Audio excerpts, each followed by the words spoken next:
जय येशू. तुम्हा सर्वांना प्रभू येशू ख्रिस्तामध्ये तुम्हाला सलाम. स्वागत आहे तुमचं पुन्हा एकदा माझ्या युट्यूब चॅनलवरती. तर आज आपण वाचणार आहोत नीतिसूत्र याचा पहिला अध्याय. वाचण्या अगोदर आपण एक छोटीशी प्रार्थना करूया आणि वाचायला सुरुवात करूया. पवित्र पवित्र महासेनाधीश परमेश्वर पित्या, आम्ही तुझ्या नावाला धन्यवाद देतो, तुला उंचावतो येशू. प्रार्थना करतो आम्ही जे काय आज नीतिसूत्र याचा पहिला अध्याय वाचणार आहे परमेश्वरा, तो आम्हाला समजण्यासाठी प्रभू सहाय्य कर येशू. राजा प्रार्थना करतो प्रभू परमेश्वर, आम्ही फक्त वाचणारे आणि ऐकणारे नसावे तर प्रभू आम्ही हे तुझं जे वचन आहे प्रभू ते आमच्या जीवनामध्ये लागू करणारे, आमच्या कृतीद्वारे ते करणारे परमेश्वर असं तू आम्हाला बनव परमेश्वर पित्या. आमची प्रार्थना ऐकली येशू, तुझे आभार मानतो. प्रार्थना येशू ख्रिस्ताच्या गोड आणि पवित्र नावात मागतो, आमेन. नीतिसूत्र याचा पहिला अध्याय वाचणार आहोत आपण. ह्याच्यामध्ये एकूण 33 वचन आहेत आणि ह्या 33 वचनामध्ये 3 भाग आपल्याला बघायला भेटतात. पहिला भाग म्हणजे नीतिसूत्राचं मोल, आणि दुसरा भाग आहे आदेश आणि ताकीद, आणि तिसरा जो भाग आहे तो ज्ञानाची विनंती. त्या नीतिसूत्रामध्ये आपल्याला तरुणांसाठी बोध बघायला भेटतो. तरुणांसाठी खूप काही ह्या नीतिसूत्राच्या अध्यायामध्ये शिकण्यासाठी आहे. तर वचन पहिलं, इस्रायलाचा राजा दावीद पुत्र शलोमोन याची नीतिसूत्रे. वचन 2, ज्ञान व शिक्षण ही संपादण्यात यावी, बोधमय वचनाचे परीक्षण करण्यात यावे, सुज्ञतेच्या व्यवहाराचे शिक्षण, धर्मनीती व सात्विकपणा ही प्राप्त करून घेण्यात यावी. वचन 4, भोळ्यास चातुर्य, तरुणाला ज्ञान व चाणक्षपण प्राप्त करून द्यावे. ज्ञानी पुरुषाने ऐकावे, त्याचे ज्ञान वाढावे, बुद्धिमानाने सुविचार प्राप्त करून घ्यावा. बोधवचने व दृष्टांत, ज्ञानी लोकांच्या उक्ती व गुळ वचने समजावी यासाठी ही आहेत. परमेश्वराचे भय हे ज्ञानाचा प्रारंभ होय, पण मूर्ख लोक ज्ञान व शिक्षण तुच्छ मानतात. वचन 8, माझ्या मुला आपल्या बापाचा बोध ऐक, आपल्या आईची शिस्त सोड नको, कारण ती तुझ्या शिराला भूषण व तुझ्या गळ्याला हार अशी आहे. माझ्या मुला, पापीजन तुला भूलताप देतील तर तिला वंश होऊ नको.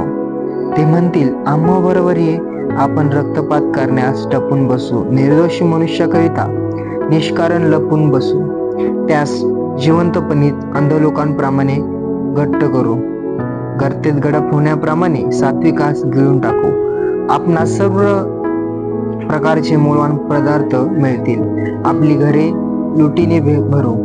तू आमचा भागीदार हो, आपण सर्व एकच पिशवी बाळू. तर माझ्या मुला, त्याच्या मार्गाने तू जाऊ नको, त्याच्या वाटेत आपले पाऊल पडू देऊ नको. वचन 16, कारण त्यांचे पाय दुष्कर्म करण्यास धावतात आणि रक्तपात करण्यास त्वरा करीतात. एखाद्या पक्षाच्या डोळ्या देखत जाळे पसरणे व्यर्थ होय. ते आपल्या रक्तपातासाठी टपतात, ते आपल्याच प्राणघातासाठी दडून बसतात.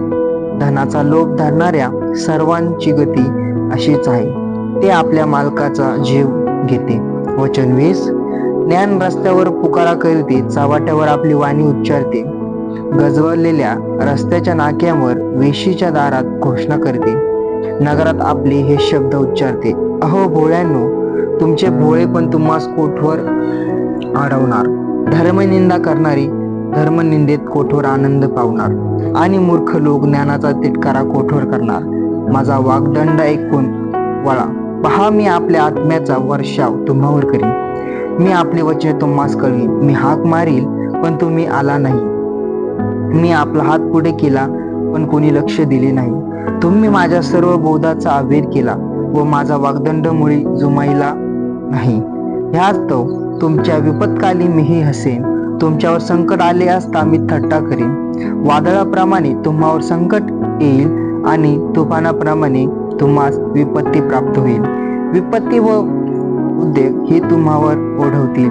त्या समयी ते मला हाक मारतील पण मी उत्तर देणार नाही. ते मला आसक्तीने शोधतील पण मी त्यास सापडणार नाही, कारण त्यांनी ज्ञानाचा तिटकारा केला आणि परमेश्वराचे भय मान्य केले नाही.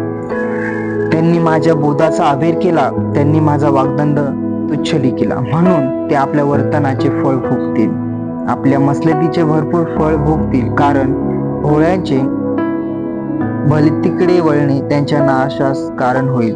मूर्खाची भरभराट त्याचा नाश करते, पण जो माझे ऐकतो तो सुरक्षित राहतो.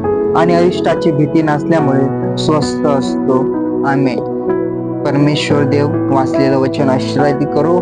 याच्यामध्ये आपल्याला तरुण मुलांसाठी चांगला बोध बघायला भेटतो आणि जो जास्त शिकलेला आहे त्याने या अजून शिकण्याचा प्रयत्न केला पाहिजे असं या आपल्याला या नीतिसूत्रामध्ये बघायला भेटतं. ते आपण फक्त वाचणारे ऐकणारे नसावे, तर आपल्या कृतीद्वारे आपण हे वचन दाखवले पाहिजे. म्हणजे या वचनाद्वारे आपण आपल्या या जगावरती प्रभाव पाडू शकतो. अशा प्रकारे आपला एक नीतिसूत्राचा पहिला अध्याय पूर्ण आपण वाचलेला आहे. त्यासाठी प्रभू येशूची स्तुती असो. आमेन.